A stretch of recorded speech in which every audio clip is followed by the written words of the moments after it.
بسم اللہ الرحمن الرحیم۔ السلام علیکم ورحمۃ اللہ وبرکاتہ۔ جنگ بدر کفر و اسلام، حق و باطل کا مشہور ترین معرکہ ہے جو 17 رمضان 2 ہجری میں مکہ اور مدینہ کے درمیان مقام بدر میں یہ جنگ ہوئی۔ اس لڑائی میں تعداد اور اسلحہ کے لحاظ سے مسلمان بہت ہی کمتر اور پست حالی میں تھے۔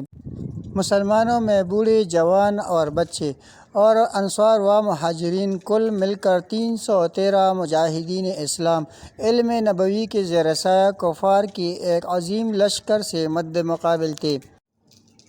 سامان جنگ کی قلت کا یہ عالم تھا کہ پورے اسلامی فوج میں 6 زرہیں اور 8 تلواریں تھیں، اور کفار کا لشکر تقریباً 1000 نہایت ہی جنگجو اور بہادروں پر مشتمل تھا، اور ان بہادروں کے ساتھ 100 بہترین گھوڑے، 700 اونٹ اور قسم قسم کے مہلک ہتھیار تھے۔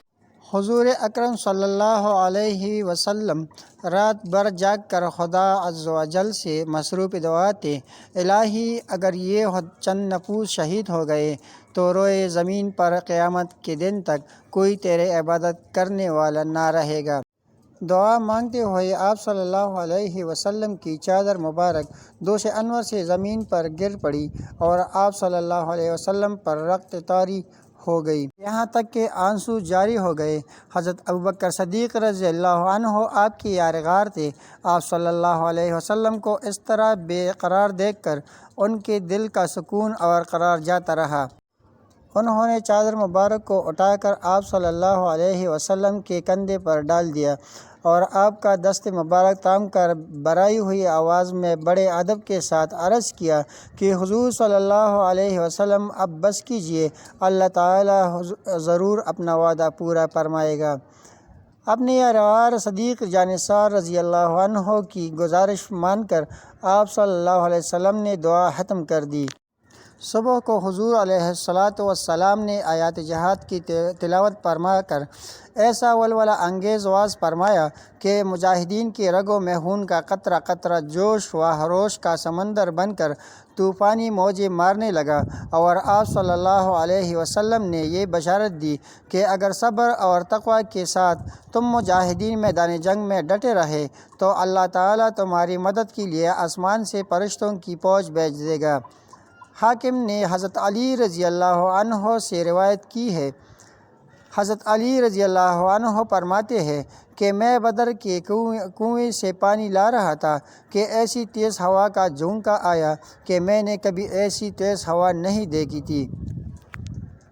ہوا آئی اور گزر گئی، پھر ایک اور تیز ہوا کا جھونکا آیا کہ اتنی تیز ہوا میں نے پہلے کبھی نہیں دیکھی تھی، بجائے اس ہوا کی جو اس سے پہلے آئی تھی۔ یک کے بعد 4 جھونکے نازل ہو گئے۔ پہلا ہوا حضرت جبرائیل علیہ السلام تھے جو 1000 فرشتوں کے ساتھ رسول اللہ صلی اللہ علیہ وسلم کے نازل ہوئی تھے، اور دوسری ہوا حضرت میکائیل علیہ السلام تھے جو 1000 فرشتوں کے ساتھ نازل ہوئے تھے۔ تیسری ہوا حضرت عزرائیل علیہ السلام تھے جو 1000 فرشتوں کے ساتھ نازل ہوئے تھے، جو ان حضرت صلی اللہ علیہ وسلم کے خیمے کے دائیں طرف سب کشیدہ ہو گئے۔ یہ حضرت ابوبکر صدیق رضی اللہ عنہ کا مقام تھا، جبکہ حضرت اسرافیل علیہ السلام بائیں جانب کھڑے تھے۔ حضرت عبداللہ بن عباس رضی اللہ عنہ کا بیان ہے کہ ایک انصاری نوجوان جناب محمد الرسول اللہ صلی اللہ علیہ وسلم کے پاس آیا اور فرمایا: یا رسول اللہ، میں میدان کارزار میں ایک کافر کے پیچھے دوڑا، ابھی وہ میرے تلوار کے ضد سے باہر ہی تھا کہ اس کے سر پر ایک تازیانے کی آواز آئی۔ جس نے گھوڑے کو یہ چابک مارا تھا اس کی آواز میرے کانوں کو سنائی دی۔ جس کافر کا میں تعاقب کر رہا تھا میرے سامنے ہی منہ کے بل گر پڑا۔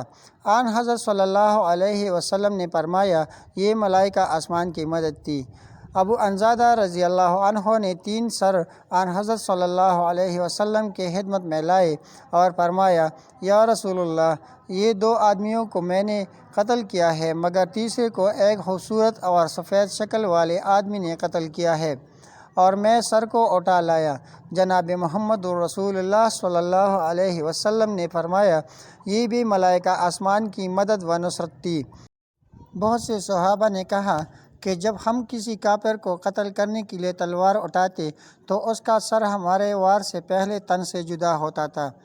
اکرمہ غلام ابن عباس رضی اللہ عنہ سے روایت ہے کہ ابو رافع رضی اللہ عنہ غلام مصطفیٰ صلی اللہ علیہ وسلم نے کہا، جب مکہ میں مقتولین بدر کی خبر آئی تو لوگوں نے ابو سفیان بن حارث بن عبد المطلب کو آتے دیکھا تو لوگوں نے کہا کہ ابو سفیان آ گیا ہے۔ ابو لہب نے کہا، اے میرے چچا زاد بھائی، قریب آؤ اور مجھے ساری بات سناؤ، مجھے اپنی جان کی قسم تم سے صحیح معلومات مل سکتی ہے۔ کہتے ہیں ابو سفیان اس کے پاس بیٹھ گیا اور کہا کہ ہم قوم مسلمین سے ملے اور انہوں نے جیسے چاہا ہمیں قتل کیا، جیسے چاہا قیدی بنا لیا، مگر بخدا اس کے باوجود میں اپنے لوگوں کو ملامت نہیں کرتا، کیونکہ ہم نے کچھ سفید رنگ کے لوگ آسمان سے زمین کی طرف آتے دیکھے تھے جو بھورے رنگ والے گھوڑوں پر سوار تھے۔ خدا کی قسم وہ کچھ نہ چھوڑ رہے تھے اور نہ ان کے مقابلے میں ہماری طاقت کچھ کام آ رہی تھی۔ ابو رافع کہتے ہیں کہ میں نے یہ سن کر اپنے خیمے کے تنابیں اٹھاتے ہوئے کہا، خدا کی قسم پھر وہ فرشتے ہی تھے۔ ابن عباس رضی اللہ عنہ سے روایت ہے، کہتے ہیں کہ غزوہ بدر میں فرشتوں کی پہچان سفید دستارے تھے جن کے شملے انہوں نے اپنے پشتون پر ڈال کر رکھے تھے۔ امام احمد ابن سعد ابن جریر نے ابن عباس رضی اللہ عنہ سے روایت کیا ہے کہ جنگ بدر میں ابو الیسر رضی اللہ عنہ نے عباس رضی اللہ عنہ کو گرفتار کیا، حالانکہ ابو الیسر بہت کمزور اور عباس رضی اللہ عنہ بہت طاقتور آدمی تھے۔ نبی کریم صلی اللہ علیہ وسلم نے ابو الیسر سے پوچھا کہ تم نے عباس رضی اللہ عنہ کو کیسے گرفتار کیا؟ تو ابو الیسر رضی اللہ عنہ نے عرض کیا کہ ان کے گرفتار کرنے میں ایک ایسے شخص نے میرا مدد کی کہ اس کو میں نے کہیں نہ پہلے دیکھا اور نہ بعد میں کہیں دیکھا۔ حضور صلی اللہ علیہ وسلم نے فرمایا، معزز فرشتہ تھا جس نے تمہاری مدد کی تھی۔ شکم بیقی اور ابو نعیم میں سہل بن حنیف سے اس طرح کی ایک روایت ہے کہ بدر کے دن ہم تلوار کا اشارہ ہی کر رہے تھے اور مشرکوں کے سر تک پہنچنے سے پہلے ہی ان کا سر کٹ کر زمین پر گر پڑتا تھا۔ یہ فرشتوں کی مدد تھی جو مسلمانوں کی طرف سے کفار کو قتل کرنے کے لیے اللہ تعالیٰ نے بھیجے تھے۔ اللہ تعالیٰ نے جنگ بدر اور فرشتوں کی فوج کا تذکرہ قرآن مجید میں ان الفاظ سے کی ہے جس کا ترجمہ یہ ہے، اور بے شک اللہ نے بدر میں تمہاری مدد کی جب تم بالکل بے سر و سامان تھے، تو اللہ سے ڈرو تاکہ تم شکر گزار بنو۔ جب اے محبوب تم مسلمانوں سے فرماتے تھے کہ کیا تمہیں یہ کافی نہیں کہ تمہارا رب تمہاری مدد کرے 3000 فرشتے اتار کر؟ ہاں کیوں نہیں، اگر تم صبر و تقوی کرو اور کافر اسی دم تم پر آ پڑے تو تمہارا رب تمہاری مدد کو 5000 فرشتے نشان والے بھیجے گا، اور اللہ نے اسے تمہارے لیے بشارت کے سوا کچھ نہیں بنایا، اور اسی لیے کہ اس سے تمہارے دلوں کو چین ملے، اور پتہ اللہ ہی کی طرف سے ہے جو غالب اور حکمت والا ہے۔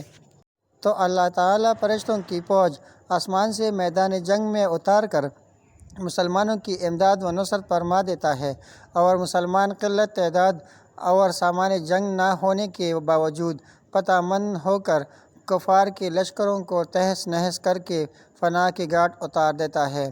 مگر اللہ تعالیٰ نے اس کے لیے 2 شرطیں رکھی ہیں، ایک صبر اور دوسرا تقوی۔ اگر مسلمان صبر و تقوی کے دامن کو تھامے ہوئے خدا کی مدد پر بھروسہ کر کے جنگ میں اڑ جائے تو انشاءاللہ ہمیشہ اور ہر محاذ پر فتح مبین مسلمانوں کے قدم چومے گی۔ بس ضرورت ہے کہ مسلمان صبر و تقوی کے ہتھیاروں سے لیس ہو، بے شک مدد فرمانے والا تو بس اللہ ہی ہے۔ سچ کہا ہے کہنے والے نے، کافر ہو تو تلوار پہ کرتا ہے بھروسہ، کافر ہو تو تلوار پہ کرتا ہے بھروسہ، مومن ہو تو بے تیغ بھی لڑتا ہے سپاہی۔